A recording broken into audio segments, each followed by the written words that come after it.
สบายดีสบายดีพ่อแม่น้องพบกับซองบ่าวตอมพาเลาะ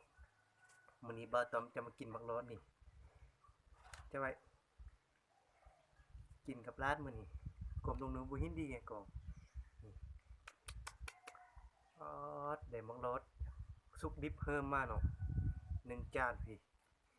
ก็มีน้ำจิ้มน้ำเจียวปลาแดกนี่บรรยากาศเป็นยามแลงพี่น้องเอ้ยมื้อนี้บักร้อนอันบ่าวยะเพิ่นฝากมาให้เนาะก็ขอบใจเพิ่นเด้อบ่ละอันบ่าวยะเพิ่นมาฝากบ่าวตอมเป็นห่วงมากินกันเลยบ่ละใหญ่ห้าง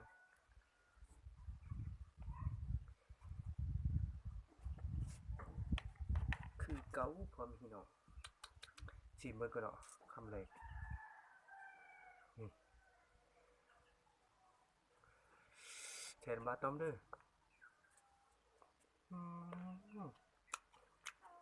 สมคักสภาพบ่บ่อยากมีเวลามากินน้ำเนาะเอาแต่มังร้อยแล้วฟ้าบ่ตม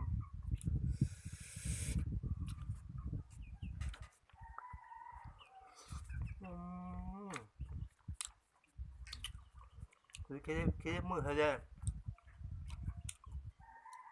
กูอยากกินอ่ะมีฟันเอาเราเพิ่งมักดิบกันเนาะสมคักเลยพี่น้องเลย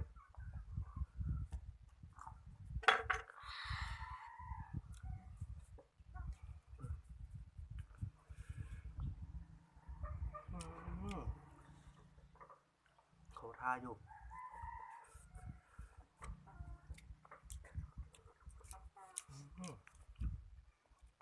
มาได้สมมุติกันลูกดิบกับมักทุกเนาะ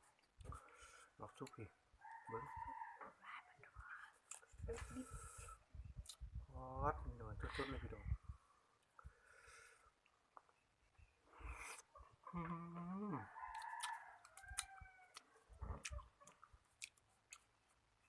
คักฮานเด้อ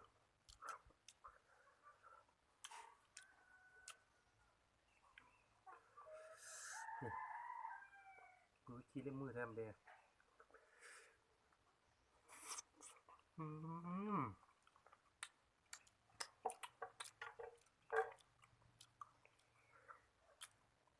เขาท่าคักเด้อเจ็บบอกตุยคำง่ายๆคือ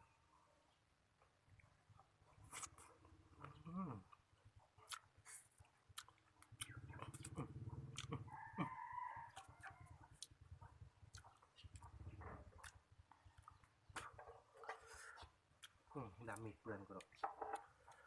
ลองมักดิบไปก่อนคือเขาท่าอยู่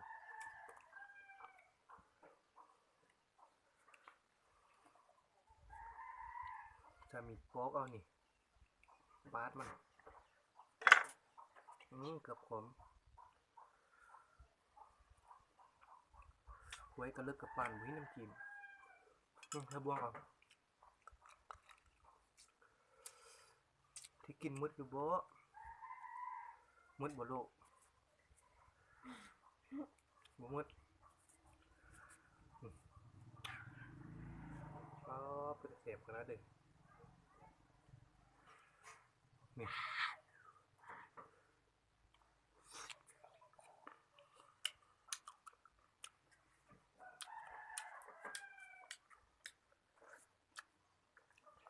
มักดิบเสพตัวนึงเนาะมักทุกเสพตัวนึง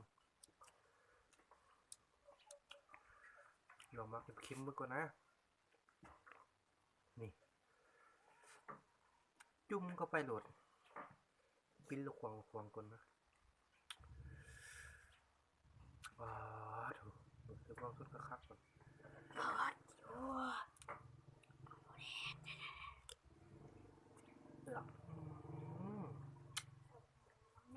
คักร้าย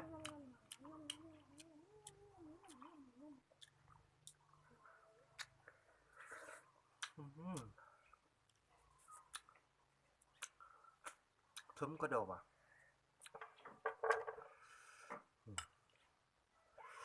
จุ่มเข้าไปแล้วมุ้นจิ๋วๆโหลดว่าจะกินไล่โหด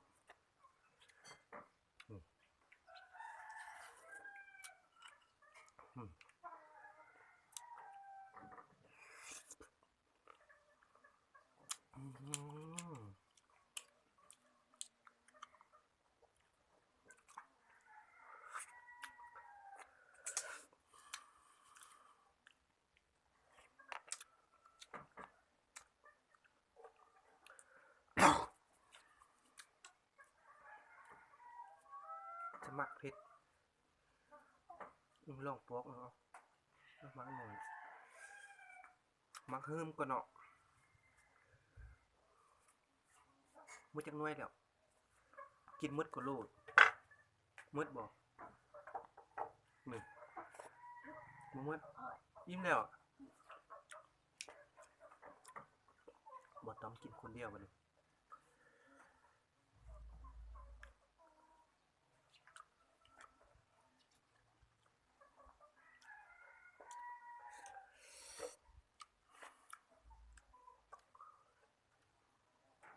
บ่ต้องจะมาปาดเอากินมันหน่วยบ่ไหว้สมหลาย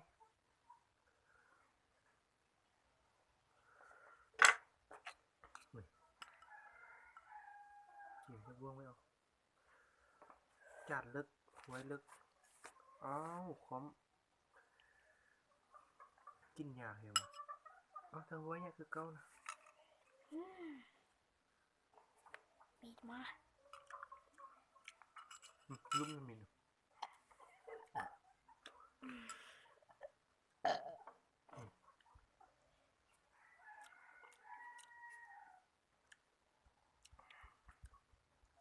ชุ่มคักชุ่มกระโดกกระเดียแพนมาเบิ่งเก่าก็คือดา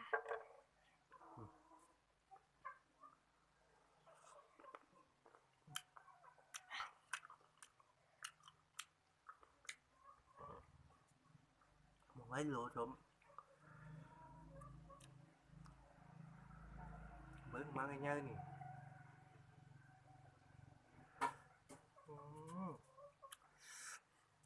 เปรี้ยวพี่น้องเอ้ย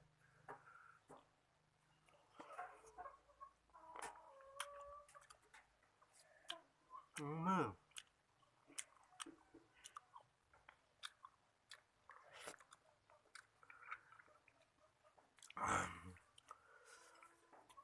ร้านมาตำไว้ดอกสมไล่เป็นหนองนาแดงๆมาดอกในเบิ้งคลิปนี้ก็ลืมกดไลค์กดแชร์บาตอมเด้อสำหรับมื้อนี้บาตอมขอลาไปก่อนบ๊ายบายสมแห้ง